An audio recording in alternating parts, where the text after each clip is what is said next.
Bienvenidos nuevamente a esta sesión de SMS. Hoy vamos a ver el módulo número 2, Fundamento de la Gestión de la Seguridad Operacional. Al completar este módulo debemos cumplir con el objetivo de identificar y describir los fundamentos que sustentan los elementos que componen los sistemas de la gestión de la seguridad operacional en el ámbito aeronáutico.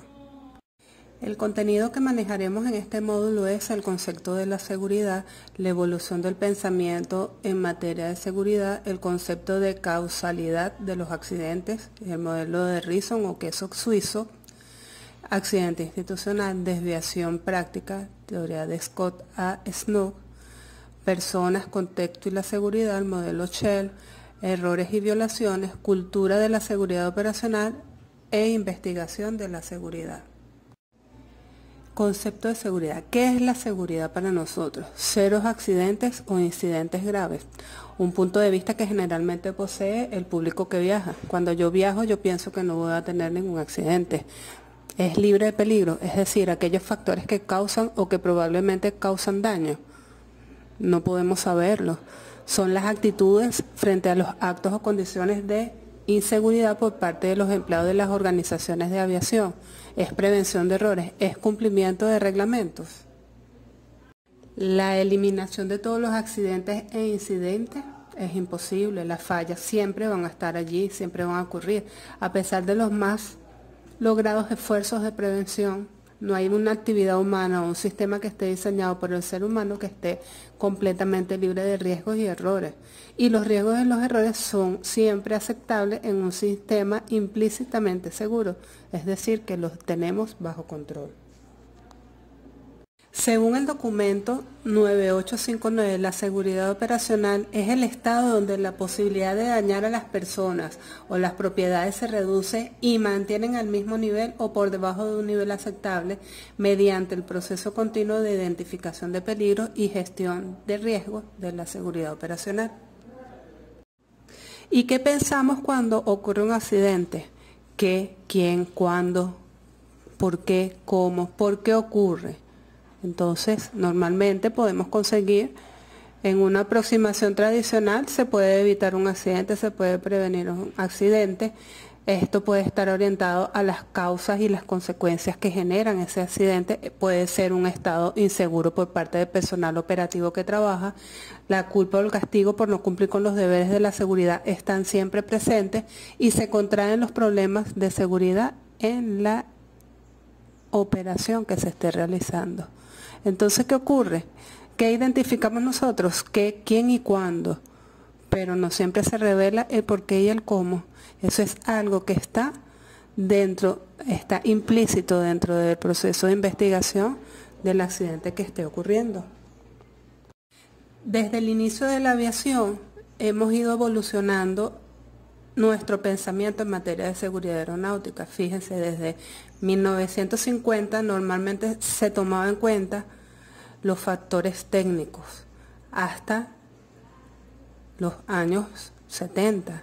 Ya en los años 70 se tomaban en cuenta los factores técnicos más los factores humanos. Y a partir de los años 90 hasta nuestros días, hasta el presente, tenemos que tomar en cuenta los factores técnicos, los factores humanos y los factores organizacionales en materia de seguridad aeronáutica, ya que los tres factores forman un engranaje que permite que la aeronáutica funcione sin que existan riesgos de que ocurra un accidente o un incidente dentro de la operación. La aviación es el primer sistema industrial ultra seguro. Fíjese que tenemos tres etapas. Tenemos una etapa en donde el sistema era frágil, desde los años 20 hasta los años 70. Estaba centrado en la gestión de riesgo individual. Existía un entrenamiento intensivo, pero solamente la persona que realizaba la operación gestionaba el riesgo a su conveniencia y se investigaban los accidentes de igual manera. De allí pasamos a un sistema seguro dentro de los años 70 a mediados de los 90. ¿Qué pasa? ¿Por qué se vuelve más seguro? Porque se implementa la tecnología y reglamentaciones establecidas por la Organización de Aviación Civil Internacional permite que se reglamente toda esa gestión que se estaba haciendo de forma individual. De igual manera se investigan los incidentes. Ya de esta manera, fíjense, no se investigan accidentes, investigamos son incidentes. ¿Por qué? Porque a través de esta reglamentación, nosotros lo que se hizo fue eliminar o tratar de mitigar los accidentes que pudieran ocurrir. Y a partir de los años 90 en adelante tenemos un sistema ultra seguro. ¿Por qué? Porque ya se hace un enfoque de la gestión de la seguridad operacional basada en los principios de la administración de la empresa, tomando la gerencia de la empresa la batuta en cuanto a la seguridad operacional. Se hace una recolección rutinaria y análisis de datos que permiten mitigar tanto los accidentes como los incidentes sin tener que llevar un proceso de investigación de accidentes. Obviamente, si ocurre un incidente o un accidente, se hace la investigación del mismo. Pero, ¿en qué nos basamos? Nos basamos en la recolección de toda la información que se maneja y de todos los datos operativos en cuanto se realice el trabajo o en cuanto se realice una maniobra en el sector aeronáutico. Es importante estudiar lo que es el concepto de causalidad. Este concepto lo manejamos a través del modelo del queso suizo que fue implementado por James Rizzo, o lo que también nosotros conocemos como el modelo de Rizzo. Este modelo está compuesto por 5 elementos: la organización, el lugar de trabajo, la gente, las defensas y el accidente. Entonces, y tenemos una trayectoria de las condiciones latentes. Las condiciones latentes son todas las cosas o todos los elementos que van transcurriendo durante la operación. Tenemos en la organización las decisiones gerenciales y procesos organizacionales. En el lugar de trabajo tenemos las condiciones del trabajo. En la gente tenemos los errores y las violaciones, y tenemos unas defensas que son las tecnologías, el entrenamiento y los reglamentos. Y por último tenemos el accidente. Entonces, nuestro modelo funciona siempre y cuando se cumplan cada una de las capas de nuestro modelo de Rizzo. Tenemos decisiones gerenciales que nos llevan a unas condiciones laborales, unas condiciones de trabajo que a veces nos hacen incurrir en violaciones y errores. Nuestras tecnologías, nuestro entrenamiento y nuestros reglamentos como defensa son muy bajos, y esto trae como consecuencia que ocurra el accidente. Entonces, allí hablamos de lo que es el accidente institucional. Tenemos procesos institucionales que dependen de la organización, las actividades sobre las cuales cualquier organización mantiene un grado razonable de control directo. Entonces tenemos nuestro proceso institucional. Del lado derecho tenemos las condiciones latentes y las defensas. Del lado izquierdo tenemos nuestras condiciones del lugar de trabajo y las fallas activas. ¿Qué tiene que hacer la organización? Promulgar política, planificar, comunicar, asignar recursos y supervisar. De esta manera se mantiene un grado razonable de control directo sobre todas las actividades que se estén realizando dentro de la institución. En nuestros procesos institucionales tenemos las condiciones latentes, de manera que si la identificación es inadecuada de los peligros y los riesgos y se normalizan estas desviaciones, entonces estas condiciones presentes en el sistema antes del accidente se pueden evidenciar por factores desencadenantes. Ya están las condiciones latentes, pero no le he prestado la atención necesaria para tratar de evitar que ocurra algo. Pero mi proceso institucional también me permite, aparte de las condiciones latentes, tener las defensas, que es la tecnología, el entrenamiento y los reglamentos. Estos son los recursos que se utilizan para proteger los riesgos de las organizaciones que realizan este tipo de actividades productivas que se generan y se deben de controlar. Si tengo muy buena tecnología, tengo un muy buen entrenamiento y cumplo con toda la recomendación y la reglamentación establecida por la Organización de Aviación Civil Internacional, mis defensas van a ser tales que esas condiciones latentes van a verse minimizada y no van a traer ninguna consecuencia. El mismo proceso institucional tiene condiciones del lugar de trabajo, lo que me permite a mí ver una estabilidad de la fuerza laboral, calificaciones de experiencia, moral, credibilidad y ergonomía. Estos factores influyen directamente en la eficiencia de la gente en los lugares de trabajo de aviación. ¿Qué quiere decir esto? Que si yo me siento agradada en mi lugar de trabajo, lo voy a hacer de una mejor manera. Dentro del mismo proceso institucional tenemos las condiciones del lugar de trabajo y tenemos las fallas activas. Las fallas activas no son más que los errores y las violaciones, que son las acciones o inacciones que las personas, ya sean pilotos, controladores mecánicos, personal de aeródromo, etcétera, que tienen un efecto adverso inmediato. ¿Qué quiere decir eso? Que yo puedo cometer un error y este error me puede traer como consecuencia un incidente o un accidente. Puedo cometer una violación que también me puede traer como consecuencia un incidente o un accidente. Dentro del accidente institucional nosotros debemos de tener inmerso lo que es el mejorar, monitorear, identificar, contener y reforzar. ¿Qué voy a mejorar? Las condiciones de trabajo. ¿Para qué? Para que el personal que labora dentro de la organización lo haga de la mejor manera posible. ¿Qué voy a identificar? Las condiciones latentes, de manera tal de que yo pueda identificarlas y pueda reforzar las defensas que van a evitar que esas condiciones latentes se generen en un accidente. ¿Qué voy a contener? Las fallas activas. ¿De qué manera contengo yo las fallas activas? Tratando de no cometer errores, tratando de no hacer violaciones. De esta manera, esa falla activa no me va a generar un accidente o un incidente. ¿Y qué debe hacerse dentro del proceso institucional? Mantenerlo monitoreado constantemente.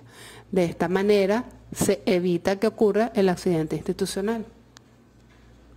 La teoría de Scott Snow habla sobre la desviación de la práctica, que no es más que nosotros podemos planificar un sistema de gestión de la seguridad operacional ideal, pero no siempre el desempeño ideal o el desempeño teórico es el desempeño real.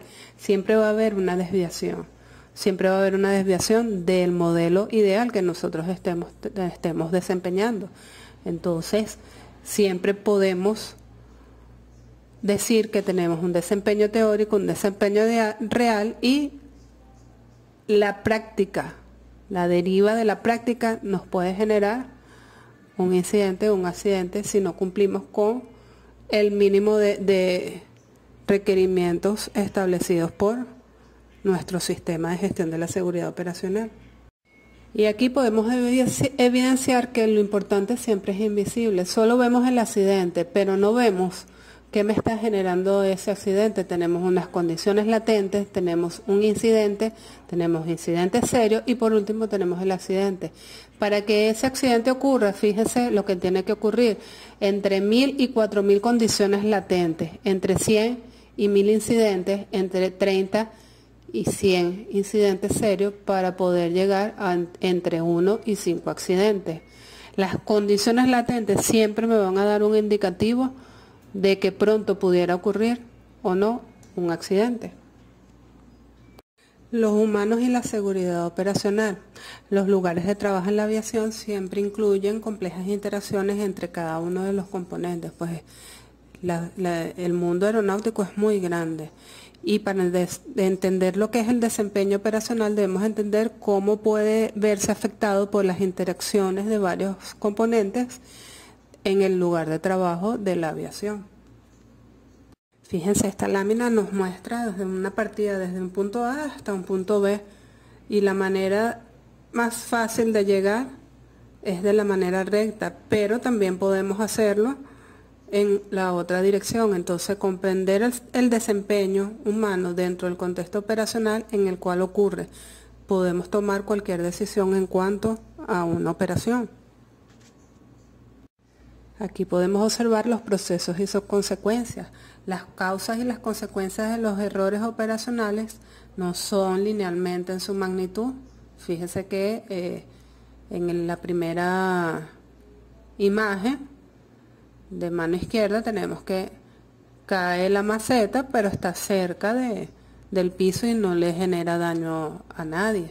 Pero en la imagen B podemos ver que está en un tercer piso y que precisamente cuando cae la maceta, va pasando una persona a la cual le puede caer encima y le genera un accidente. Entonces, no siempre las causas y las consecuencias de los errores son lineales en su magnitud.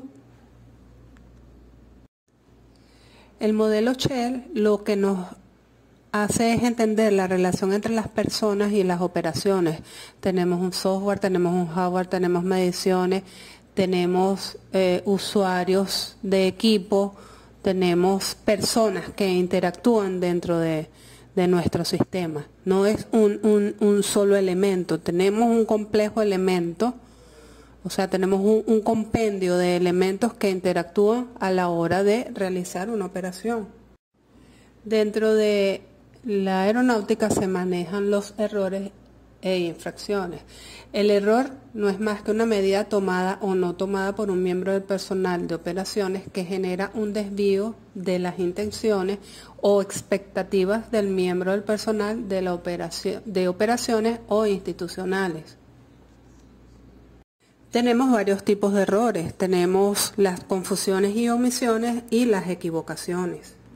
Entendiendo un poco los errores operacionales, se considera que el error humano es un factor que contribuye a la mayoría de los eventos en la aviación. Y aunque el personal sea competente, puede cometer errores.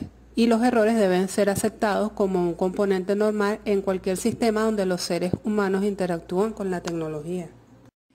Y en la aeronáutica podemos decir que estadísticamente se cometen millones de errores operativos antes de que un evento grave ocurra.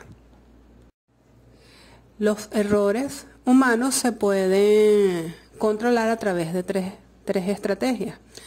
Las estrategias de reducción del error intervienen a nivel de las fuentes del error, es decir, se reduce o se eliminan los factores que lo contribuyen.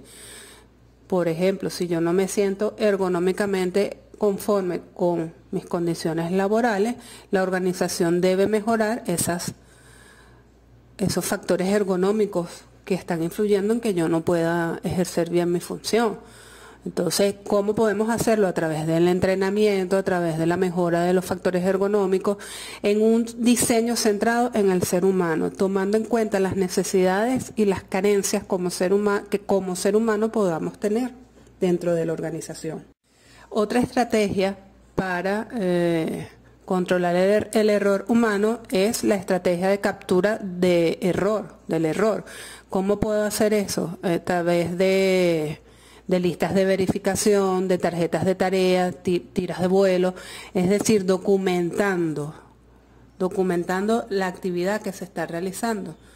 De esta manera se controla el tipo de error que esté cometiendo el personal que realiza la operación.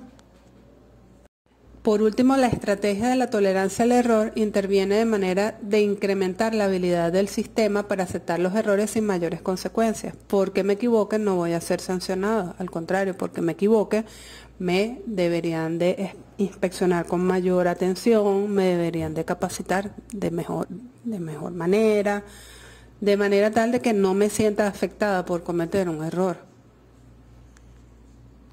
¿Cómo puedo prevenir accidentes? Muy fácil. Tengo un error, tengo una desviación, tengo una amplificación y tengo una degradación o colapso.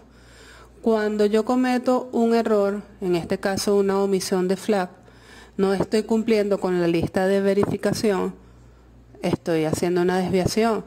Tengo una alarma, se me genera una alarma que no estoy atendiendo, una alarma desatendida y se ocurre el accidente. ¿Por qué? Porque estoy cometiendo el error, estoy dejando que pase el error, estoy amplificando el error y llego al incidente o al accidente. De esta manera estoy pasando todas las etapas del modelo RISO. ¿Pero qué me hace la gestión de la seguridad? Yo cometo el error, tengo la omisión de los flaps, pero verifico, aplico la lista de verificación y no ocurre la desviación. Al no ocurrir la desviación, no hay ninguna alarma efectiva, no se amplifica el error que estoy cometiendo y el vuelo culmina de forma normal. No existe ningún accidente y ningún accidente. Ahora hablemos un poquito de la infracción. La infracción no es más que un acto deliberado de conducta impropia u omisión que genera una desviación de los reglamentos, los procedimientos, las normas o las prácticas establecidas. Es decir, es algo que lo estoy haciendo con conciencia de que lo estoy haciendo. Las infracciones las podemos categorizar en infracciones situacionales. Por alguna situación en específico tengo que cometerla. Es algo que ocurre una sola vez. Tenemos infracciones rutinarias, son infracciones que las cometo diariamente porque sé que no tengo cómo dejar de realizar la operación si no cometo la infracción para solventar el problema. Y las inducidas por la organización son el tipo de infracciones en donde la organización no da respuesta ante algún pedido de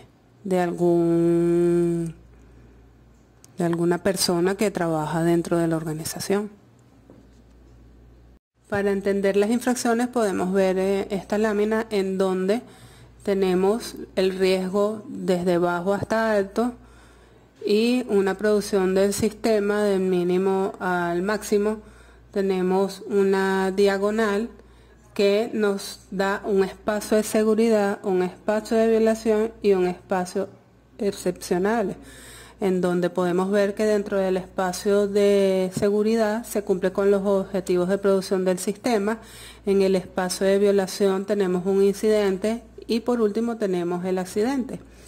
¿Qué pasa? Que nuestras tecnologías, nuestros reglamentos y nuestros entrenamientos están dentro de un espacio de seguridad. Al traspasar la tecnología, el entrenamiento y la reglamentación, pasamos del incidente al accidente. Entonces, para que nuestro sistema de gestión de la seguridad funcione a cabalidad, nosotros tenemos que entender lo que es la cultura. La cultura no es más que la reunión de la gente como miembros de un grupo que da pautas de comportamiento en situaciones normales e inusuales. Y nuestra cultura influye en los valores de creencias, comportamiento de miembros de distintos grupos sociales que comparten entre sí. Entonces, el sistema de gestión de la seguridad funciona con cultura. ¿Por qué? Porque si no tenemos la cultura de reportar, no podemos hacer nada. Entonces manejamos tres culturas: la cultura nacional, la cultura organizacional y la cultura profesional. Entonces, la cultura nacional engloba las tres culturas, la organizacional y la profesional. Nuestras tres culturas, entonces, las tenemos así diferenciadas de esta manera. La cultura nacional abarca el sistema de valores de cada nación individualmente. Tenemos una cultura organizacional y corporativa que diferencia los valores y comportamientos de organizaciones específicas, por lo menos gobiernos versus organizaciones privadas, y la cultura profesional, que es la diferencia de los valores y comportamientos de grupos profesionales específicos, por ejemplo, los pilotos, controladores, mecánicos, personal de aeródromo, etcétera. Y ningún emprendimiento humano está libre de influencias culturales. Todo se maneja a través de la cultura. Y por último tenemos lo que es la cultura de la seguridad. La cultura de la seguridad operacional no es un fin en sí mismo, sino un medio para alcanzar los requisitos previos de una gestión esencial de seguridad operacional, que no es más que un reporte de seguridad efectivo. Nosotros como ser humano siempre tenemos miedo a reportar lo que hacemos porque tememos que vayan a tomar medidas en contra de nosotros, y no es cultura. Debemos de mantener la cultura del reporte, la cultura de enviar reportes diarios, la cultura de manifestar todo lo que hacemos. De esta manera estamos asegurando que la operación en el aeródromo, en la organización, se haga de manera correcta. De esta manera concluimos el módulo 2. Gracias, feliz tarde.